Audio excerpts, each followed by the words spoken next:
Jakub is very bad man. It is very horrible. If he's doing good to the children, he cannot do such kind things like that, you know. He made us do really weird things with him. Really. Because it's not our culture, you're afraid on that. What he did here was really insane. That's awful. The way he treated them. Real bad.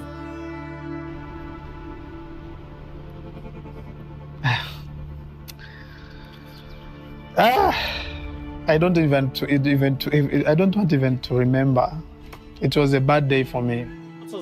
What we found out here is honestly shocking.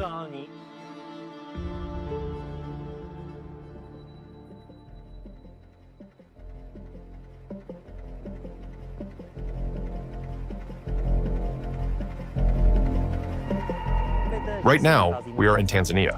For 14 days, we've been here filming an investigative documentary about Jakub Jahl, a man who was supposedly here to help the local children. But instead, what he left behind are destroyed lives, ruined centers, and dozens of stories full of pain. We visited places where Jakub Jahl spent his time, and where, according to eyewitnesses, he did things that can only be called atrocities. We also talked to the children he himself promoted on social media.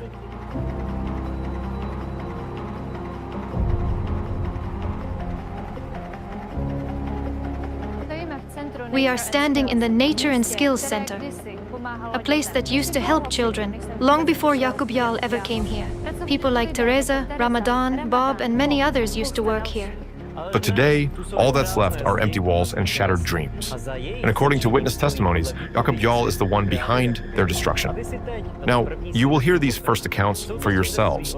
They are the stories of the people who worked here and of the children who still remember it all. When Jakub showed up for the first time, he stayed here. At first, he seemed like a good guy, but then we started noticing some small things, and then we really saw what he was about. I met Jakub when I was working in Nature and Skills. He told us he is here to help the center, to help the kids. So when we told him that we had the center, he told the others he's gonna help us. Then he started getting involved in all sorts of shady stuff, and sometimes he'd act all wrong.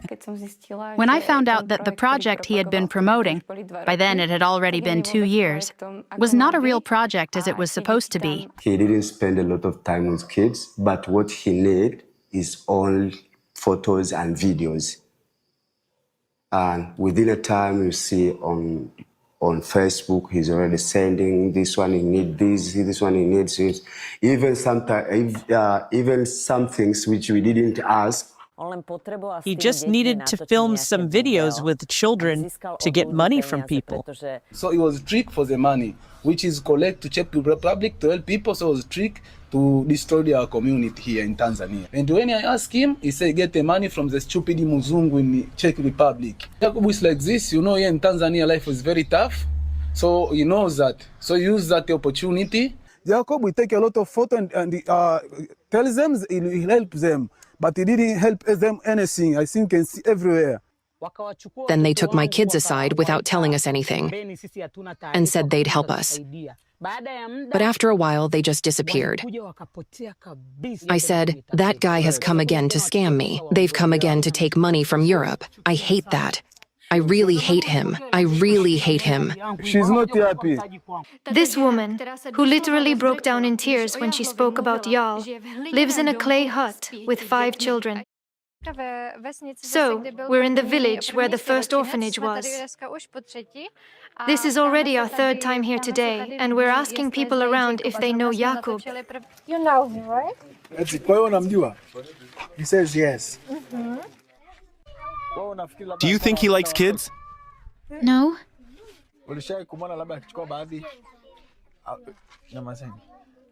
Did you ever see him maybe take children aside? Did you ever see him take, like, boys aside somewhere private? Yes, he was only picking boys. And what did he do with them there? He was with them. He took a bag and they went together. He took them inside. Usually, they weren't happy. The kids were quiet, didn't say much. Were there times when he spent time alone with those boys? Yes. He touched him here and here, all over. Are you afraid of Jakub, or are you not afraid of him? I'm afraid. Why? Why? because he had bad behavior. She didn't see direct that Jacob told them, but Jacob used most times to stay with them in that room, that one. That last room there is where he was staying there. And later on, when Abdul was at school, starting to show the bad behavior in school. Abdul started spending time with Jacob here, started to show the bad behavior at school. He was locking himself in this room with them. We know he locked himself in there with the kids. This is the very room he would go into with Abdul or Exaudi. Lock the door, no one else was allowed in, and he'd be in there alone with them. It makes me, like, really, really sick. This is just awful. It's truly horrible. I saw Juma, she's not good, because his appearance feels like he's very fearful kid. How did you feel? Very bad. When I took them to the school where they are, they were showing that they were mistreated. Okay? They were mistreated because they are too young even to say what they have been, how they were treated and how the Jacob and whatever they were doing with them. And even right now, we don't know even the kids where is. But all of this is because of Jacob. What you just heard was just a small taste. You're about to find out more, because this is only the beginning. This is just the tip of the iceberg of what's to come. A white man named Jakub appeared, who had authority in the building. When this white man came, I was 10 years old. He said he would take me to school. The night dress I was wearing, it had short sleeves, and he ripped it. He had already torn it. This is a scar from that. He kept saying he wanted to marry me. So when I was running, it hurt badly. I was almost collapsing from the pain. We thought things couldn't possibly get any worse after meeting that young girl. But we were wrong. What happened to this boy goes beyond all boundaries of humanity. There are things that no child should ever even think about, let alone experience. So, this is him?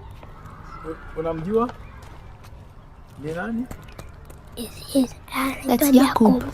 That's Jakub?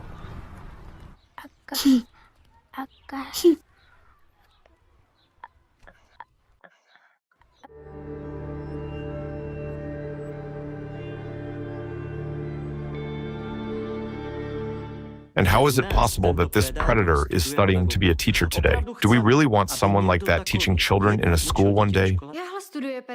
Jahl is studying to be a teacher. And what about his accomplice, Martin Malundi Chicho? He's actually studying at a police academy. Tell me, is it right for someone who's been complicit in such atrocities for so long to get a job where he's supposed to protect public safety? And whose safety will that be? After the release of the first documentary, Jahl started claiming that Alatra was spreading hoaxes about him, that those who spoke out were lying and barely had any experience with him. And a bit later, Jahl even began publicly bragging about filing criminal complaints and lawsuits. So now I'd like to ask Jakub directly again. Whom exactly do you want to sue, Jakub? Are you going to sue Teresa Bob or the children from the Nature and Skills Center? Or Stanley? Or are you going to go ahead and sue the head of the social welfare office in Moshi, who gave us his official report on you? Or the village mayor, who also told us about the hell you put his people through? So whom? And more importantly, for what? For telling the truth about what they experienced with you? In places where people live hand to mouth, where illness is more common than food, anyone coming from Europe becomes a sign of faith that something might finally change for the better. And Jahl exploited that in the worst possible way. He literally made money off human misery. But if it were only about the money, the worst part is what he did with it, and how many lives he destroyed instead of helping. And now, we owe it to all of them to show this to the world, because after committing these atrocities, Jahl fled from Africa. So, friends, we're walking here now along this street, or I should say, this village, where Jakub spent most of his time. And whenever we show his picture, so many people here just know him, and hardly anyone. Actually, so far, I haven't heard a single person say a nice thing about him. The people here know about the atrocities he committed. This is the slum where Moses grew up, and where, according to Stanley, Jakub hid out for 6 months. This was his last known location in Tanzania, the place where he spent his time right before he fled the country. And Moses, who you see here walking with us, actually tried to catch him when he was escaping. They tried to get him at his hotel, tried to catch him as he fled to the airport, but unfortunately, they didn't manage to. Do you know this guy? Yes, yes. He was here, yes? Everybody know him, man. We all know him. The way we lived with him, from how he spoke to us, you can tell this guy was hiding something. His bad side? Yeah, because his intentions were bad. And say, no one can do nothing to me. I got money, I got everything. And I got people behind me who supporting me. So means, in your country, it is some people behind him. They're supporting him to come to Tanzania to do those bad things. So please, what you do when you're back in your country, try to ask who was behind you. Who sent you there? Go and do bad thing. Because you promise you got the money, you can do whatever you want. What that guy is, that's for those young boys. You know this guy? Mbuyu. Mr. Mbuyu. What do you know about this person, Mumbuyo? Maybe your own experience with him. He had little street kids. Mbuyu. We call him Mbuyu, sorry. He want to take like a 14 years old boy. He want to take him to his place. He was telling me, hey, don't try to call the police. If you call the police, I'll never walk with you anymore, you know? Like, I've been saying to take this because he always, like, when he do bad things, he just think he manipulate us, he give some money, like you don't say, he give us some small money. I know Jakub, that he was really, like he tried to teach me to change my belief about God, and he try to believe in satanic things, you know. This guy was very crazy because was intermingling with the guys also which involved in cases like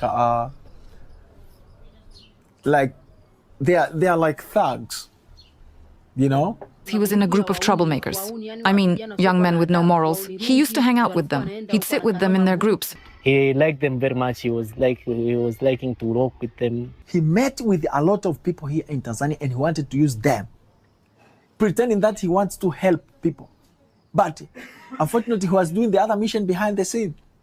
Is a kind of person who having a very strong manipulation ideas to the people. He manipulates you to see the other person is bad and uses you. Just like he was teaching us to hate each other without anything, you know?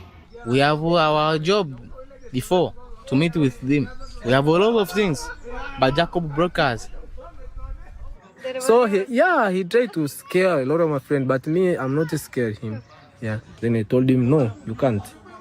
That's why he started hating me. And early, he started, and he see me like I'm not his type because I don't believe it. So I was get like also a people complaining from the chairman of the street where I was living there. He told me it's a medicine he puts on the road, and then when you come in morning, you see like more than 10, 20 dogs, they die. So I didn't know what kind of medicine he was give them. At the beginning, when Jakobo arrived, he was introduced as someone coming to provide help to children, especially at the orphanage, and people expected that to happen. But all the aid sent by people from the Czech Republic never reached those it was meant for. We also have verified information that Jakobo did not behave well toward Tanzanian society. This led many people in the community to distance themselves from him. It was after they learnt that Jakobo was engaging in inappropriate behavior That's what we found, and that's what concerned us as leaders. When he saw that we were concerned, he realized the potential trouble he was in here in Tanzania, and he left in secret. Do you think he should go to jail?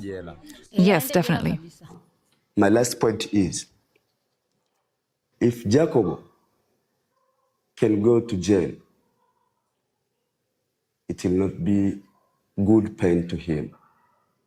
I think that he should go to jail and he should do a very hard work to pay for what he was done. Oh yeah, he was not punished because the end of time government was sick him and he ran.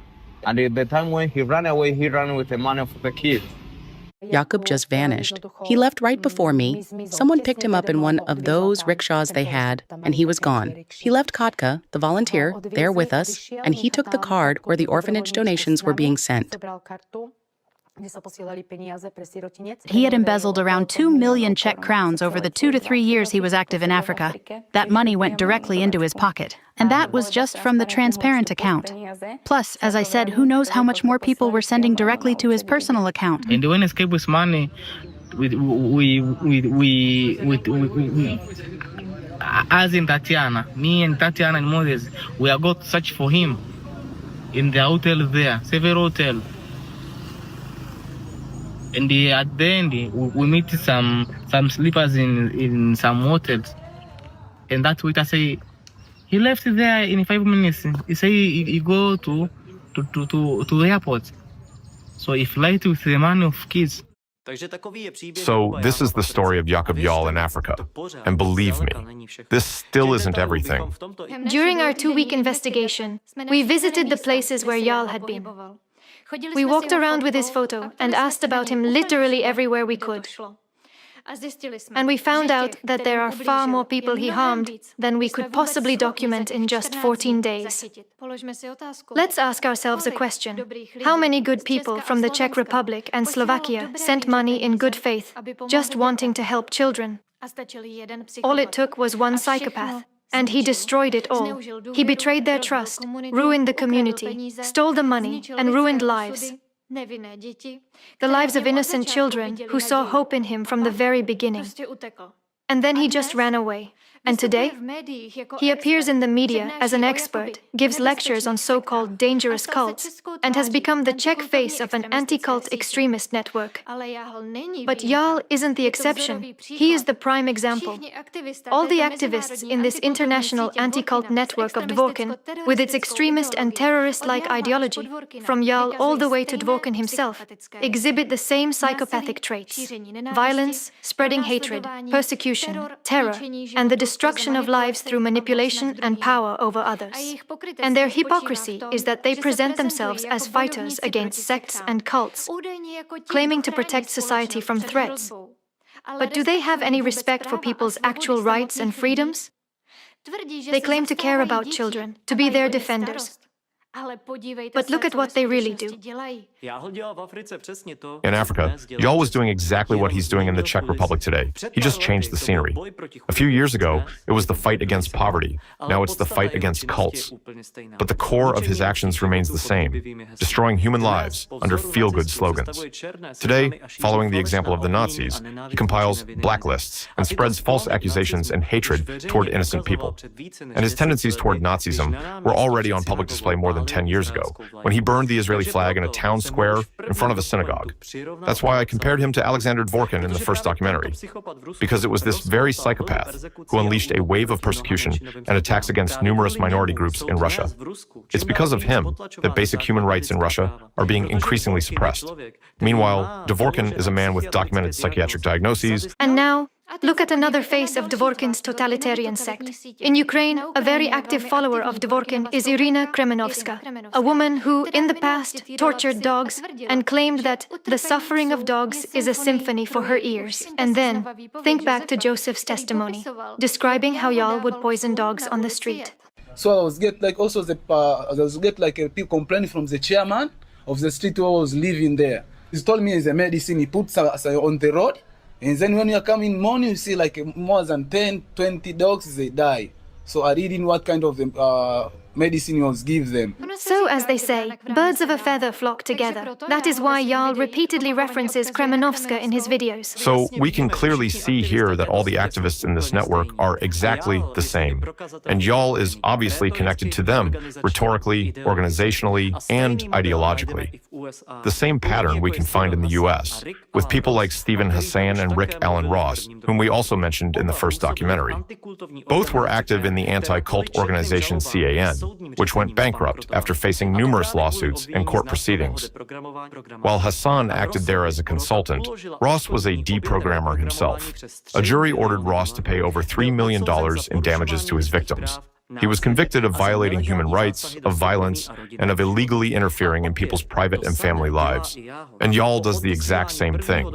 After our first documentary aired, we were contacted by many people whose family and romantic relationships were destroyed by Jahl. He manipulated their loved ones, called and texted them even in the middle of the night, and interfered in their personal lives. And I experienced this myself. I know all too well how perversely this lunatic can invade your privacy. This is the true face of the entire anti-cult extremist network. Not protection, but the destruction of people. And it's far from just the ones they point their fingers at. Their influence destroys the psyche of everyone around them. Africa is a striking example. 4 years later, but everyone talks about it like it was yesterday. The whole city knows what Jakub Jahl did. And believe me, they haven't forgotten. Think about it. If you're a normal, psychologically healthy person, would you take pleasure in causing others to suffer? Would you commit these kinds of atrocities? Even animals don't do this. But those who hide behind anti-cult activities, while actually spreading the extremist and terrorist-like ideology of Alexander Dvorkin, place this very behavior at the core of their work in order to achieve their goals. Fortunately, there's also something that has given us hope, and that's the fact that this network is now being discussed at a high level in the United States.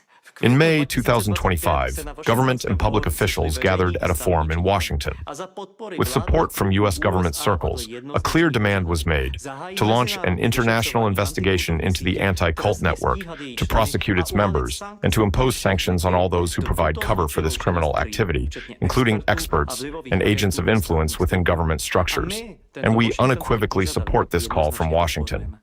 But what's the situation in Europe? We all remember the case of one prosecutor in Europe who stood up to defend the rights and freedoms of the people, who protected public safety and launched an investigation into this extremist network, including the predator we are talking about in this film. And what happened then? Within a few weeks, over 400 smear articles were published in the media. Articles with clear ideological ties to Dvorkin's network. And the result? The general prosecutor of that same country, instead of upholding the law and democracy, shut down the entire investigation. He didn't side with the law. He sided with this network of maniacs. So, in effect, he enabled these sadists to continue their destructive activities freely, while punishing the one person who acted with integrity. And we see similar scenarios playing out in other countries. For instance, in Russia, the general prosecutor is initiating moves to label the Allatra organization as extremist. Or in Ukraine, where criminal prosecutions are being launched based on the fabricated reports of their agent, Kremenovska. And so I have to ask, what is motivating these prosecutors? Are they knowingly serving this network? Are they doing it out of fear? Or is someone blackmailing them? What's really going on here? So, that's the truth about the network Jahl is a part of. Any reasonable person stands on the side of children and the future. But people like Dvorkin in Russia, Kremenovska and Sviatogor in Ukraine, Ross and Hassan in the USA, Jahl in the Czech Republic, and other activists of the anti-cult network bring pain and suffering to children. That is why such extremists cannot be tolerated by society. Because their ideology, known as anti-cultism, is every bit as destructive as Nazism and should therefore be banned worldwide. And that is why we fully support the demand made at the Washington Forum. Because as participants of ALLATRA, we are people who have always stood and will always stand on the side of truth, freedom, and democracy. Today, we see how rapidly the world around us is changing. And as we already said today, although the story of Jakub Jahl in Africa is absolutely appalling, this documentary deserves a positive ending. And for me, that ending is a reminder of how important it is to never lose faith in people. Because even though there is so much evil and pain in the world, even though there are parasites who feed on the suffering of others, there are still people who bring humanity and care for others into this world. People who don't look for someone to blame, but look for solutions. People who don't wait for someone else to fix things, but they start with themselves. And it is precisely these people who today represent the greatest hope for the future of our civilization. Each of us has a choice to make, to stay silent or to speak up, to turn a blind eye to evil or to stand up against it, to destroy or to help. And we have made our choice. We stand on the side of truth, on the side of life, and we will never back down.